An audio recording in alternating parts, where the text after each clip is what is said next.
Hello, football lovers. I greet you all. If it is your first time here on this channel, Injection Football TV, make sure you don't leave without hitting subscribe button and the notification so you notify next time I drop the video on this channel, Injection Football TV. So make sure you like.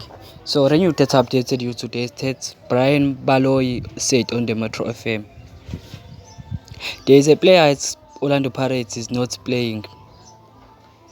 No striker at Kaizer Chiefs right now.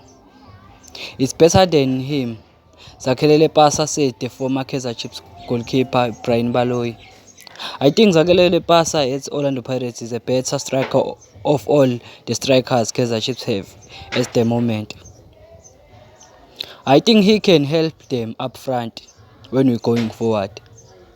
On sports nights, I play with Andile Ncube. So if you are new here on this channel, Injection Football TV, so make sure you don't leave without hitting subscribe button and the notification so you notify next time I drop the video. So please guys, again, please write your thoughts on the comment section.